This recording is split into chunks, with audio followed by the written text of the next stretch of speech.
Türki halklaryň arasynda gadim wagtlardan bäri dillen dile geçip gelen Gorkudaty, Dädem Gorkut destany Kazakstanyň, Azerbaýjanyň we Türkiýanyň adından UNESCO-nyň adamzadyň maddedel medeni miraslar sanawyna giredildi diýip Guromanyň saýty habar berýär. Wikipediýanyň erkin ensiklopediýanyň türkmen dilindäki maglumatlaryna görä 10 boýdan ibaret destanyň iň gadim nusgasy Dresden'de Vatikanda saklanýar we onu günnäge öwrenji meşhur alim akademik Bartolt barıp 1900-nji ýylda rus diline terjime edýär. Gorkudaty, Dädem Gorkut destany ilkinji gezek professor Mätük Kösäýewiň tagallasy bilen 1945-nji ýylda Sowet Edebiýat jurnalyna türkmen okuwçylaryna hem ýetirilip başlanýar we 1950-nji ýylda öz başlyk kitap görnüşini çapa taýýarlanýar.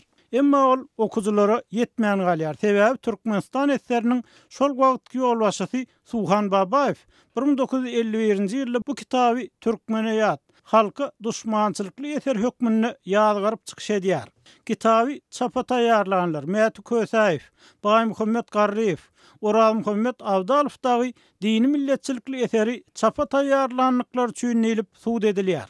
Yazı Aman Murat Bugaýewiň maglumatyna görä başda Mätük Kösäýew bilen Oral Muhammed Abdalowa atuw jezasy, Baýmuhammed Garriýewe bolsa 25 ýyl türme tutuklugy berildi.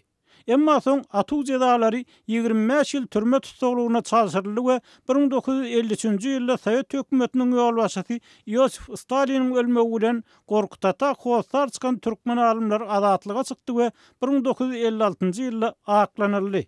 Türkmenistan eseriniň Kommunistik Partiýasynyň Merkez Komiteti 1989-njy ýylda Gorkutata kitaby barada 1951-nji ýylda kabul eden kararyny ýatyrdy. Türkmen Döwlet Habarlar Gullugy 2015-nji ýylyň 11-nji maýynda Türkmenistanyň Ilmler Akademiýasynyň Milli Golýazmalar Institutuny kitaby Dädem Gorkut diýen gadymy türkmen eposynyň täze neşriniň tanışdyrış dabarasynyň gurnalanmagyny habar berdi. Gadim halk eposynyň täze neşri Türkmenistanyň Ilmler Akademiýasynyň Milli Golýazmalar Institutunyň ilmi topar tarapyndan eseriň Dresden nusgasy esasynda çapa taýýarlanyldy diýip habarda edilýär.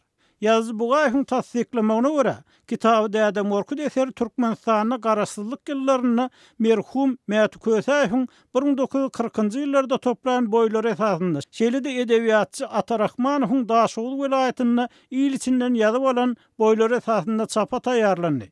Emma Türkmenistanyň bu alimleriň taryhy kyssany ýyl içinden ýygnamak, ýyle ýetirmek üçin eden tagarlalary kän ýatlanylmaýar. Şol wagtda garaşsyzlyk ýyllarynyň başynda Gorkudaty, Dädem Gorkut destany döwlet propagandasy üçin ulanyldy we onuň boýlary esasynda däl domur loýuny hem sahnalaşdyryldy.